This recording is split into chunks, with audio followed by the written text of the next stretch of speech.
We're talking to Rosemund Oates, who's a historian at Manchester Metropolitan University and has done some interesting research on disabled people in the Middle Ages, and we'll leave it to her to introduce herself and tell us what she's involved with. Thank you. Rosemund, over to you.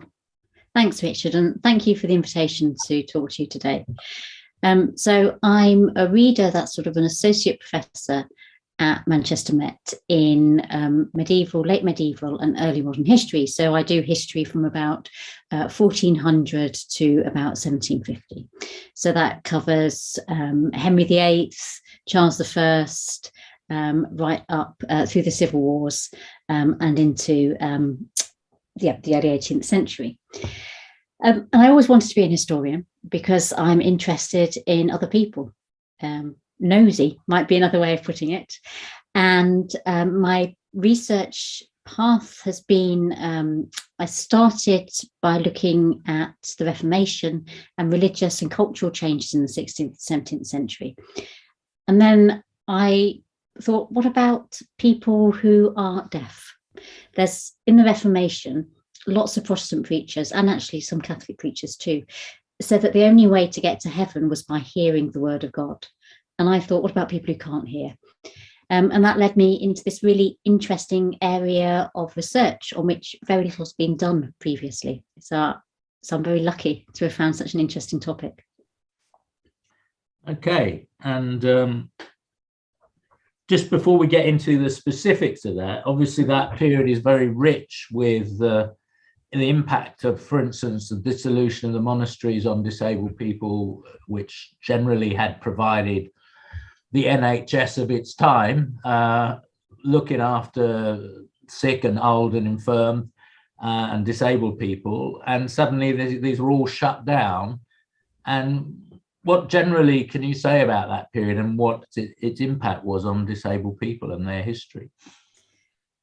Well, for historians, one of the really interesting and useful sources are something surrounding the Poor Law, which is almost like the first sort of social security system of its time in Europe.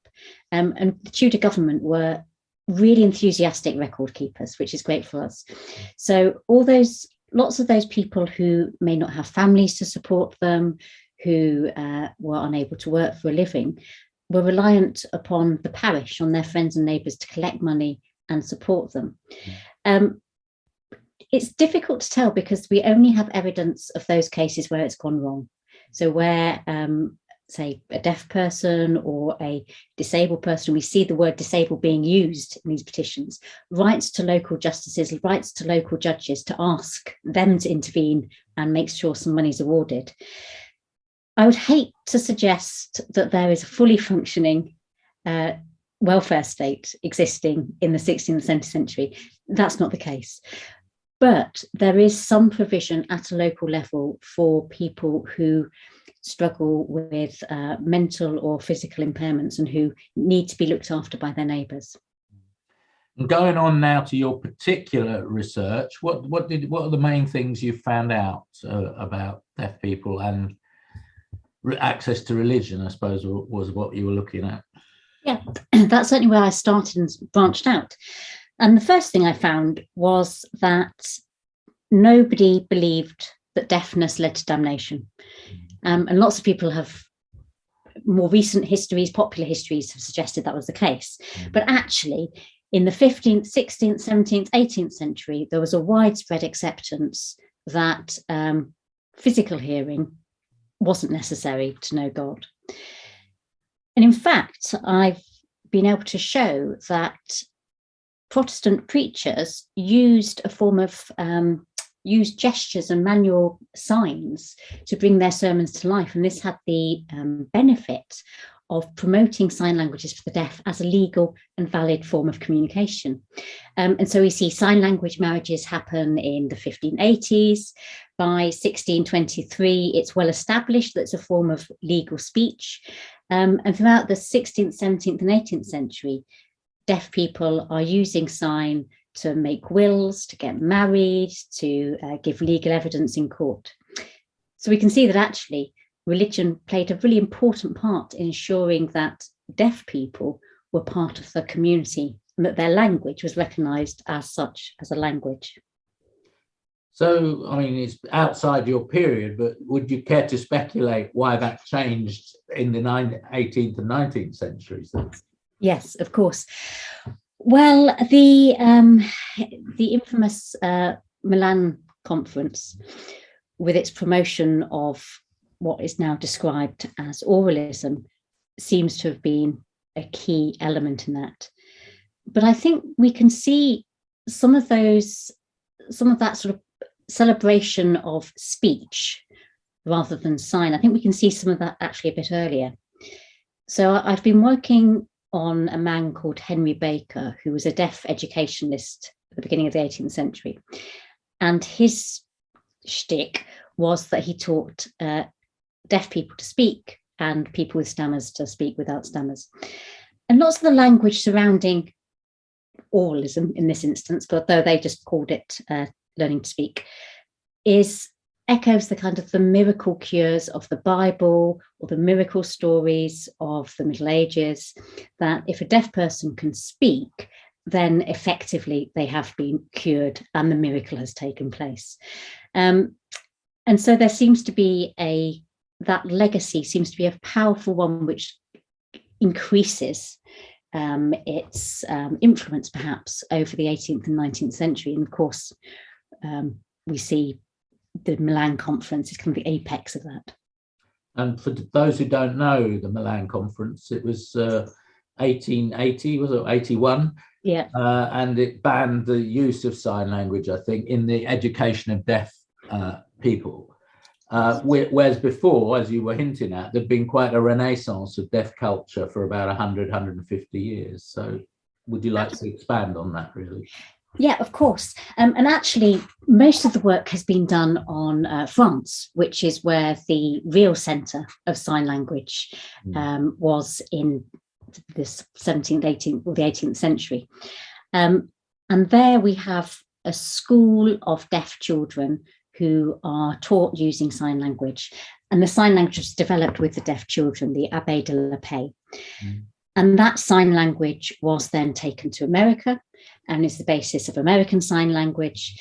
And it looks like, as you say, sort of a real renaissance, an epoch of sign language, that people are signing, that sign is accepted as a valuable form of speech. And also what we also see there is that a lot of the development comes from the deaf students themselves. So rather than teachers trying to come up with an artificial form of grammar for signers, there was much more input from the signing students themselves. I think it's interesting that we see this shift to oralism at the same time as we see an emergence of nationalism in the late 19th century. Difference was regarded with suspicion.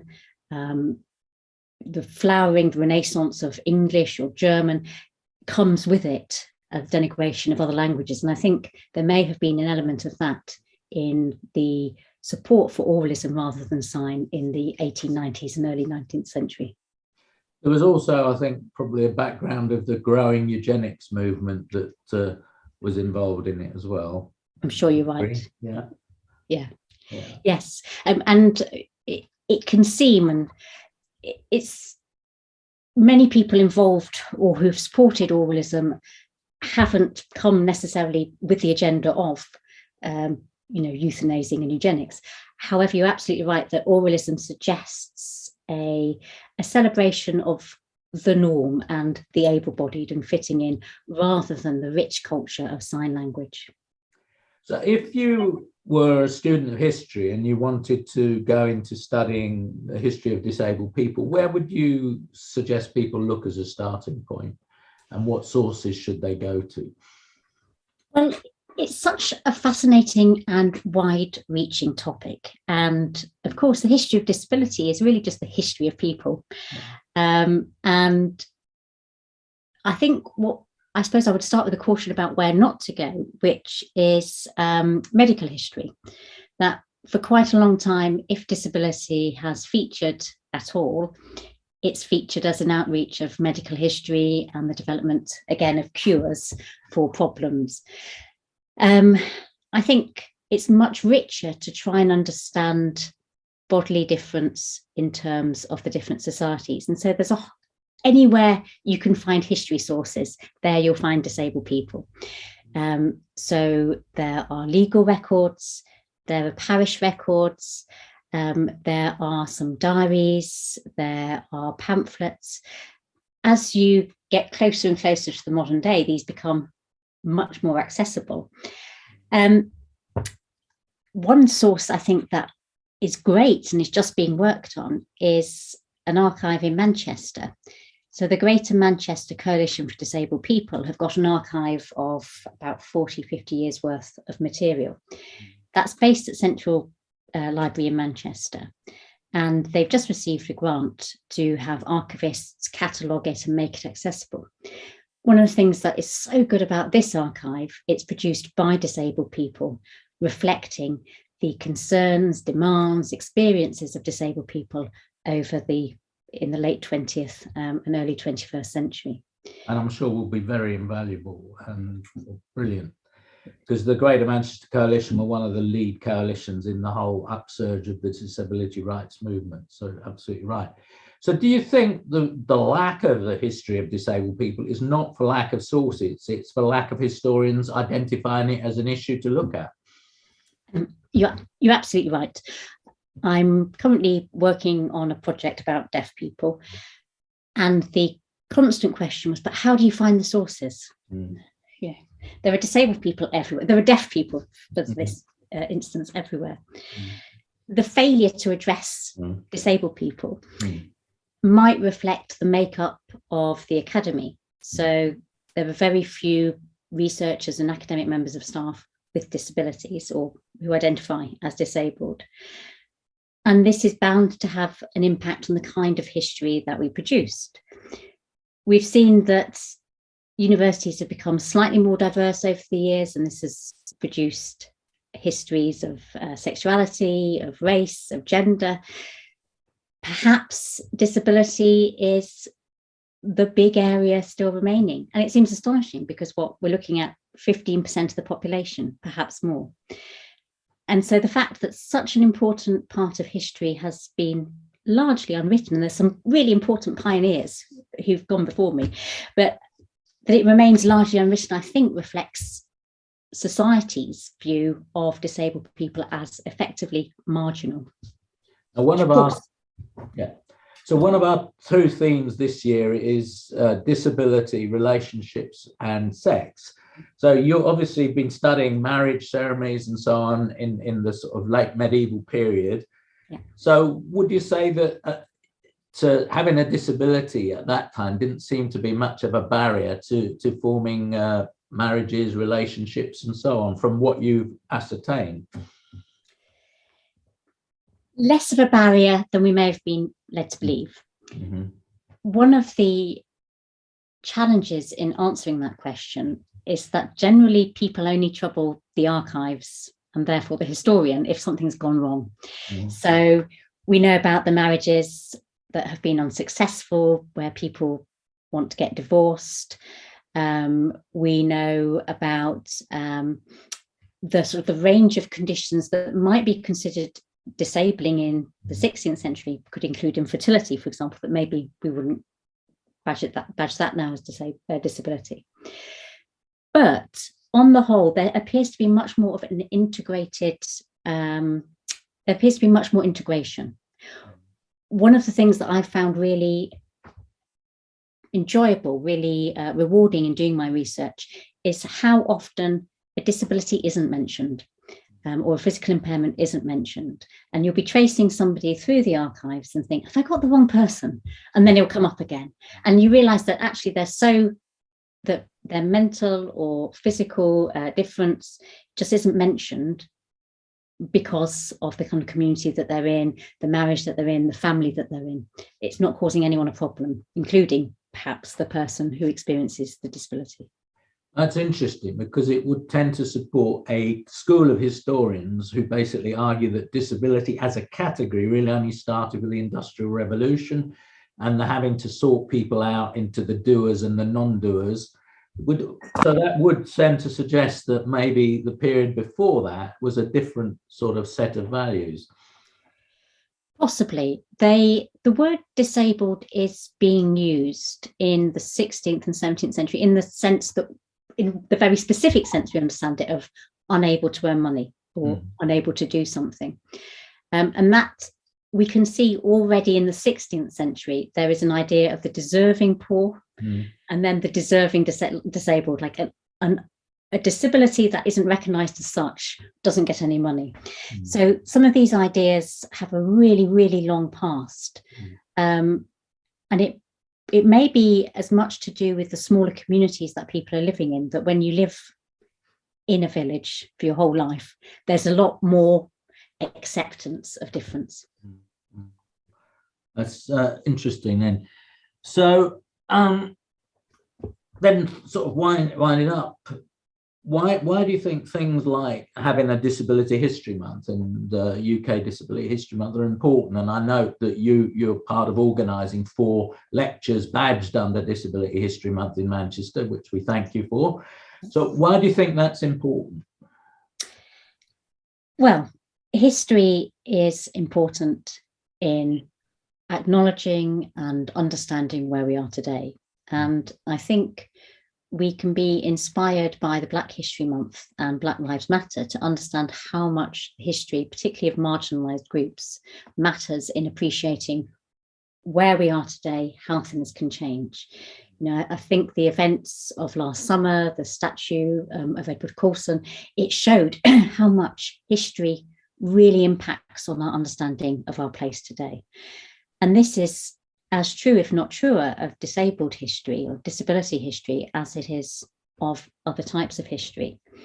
That if we can foreground or just reintegrate the story of disabled people into our general histories, we can understand the extent to which it's society and society's views and the way that people operate that disables more than any physical or mental difference. Furthermore, I think something that has really struck me when I've been giving my talks and works with academics rather than with activists is that there seems to be a general assumption that there's been a happy progress towards acceptance, support. Liberation was actually just this tiny little bit of history about sign language and deafness in the 16th and 17th century shows that's not the case. So I think these are stories that are really important in getting us to evaluate where we are now and also where we could go in the future. One question I didn't let you know in advance for, but I'll try it anyway. Other theme is disability and hidden impairments.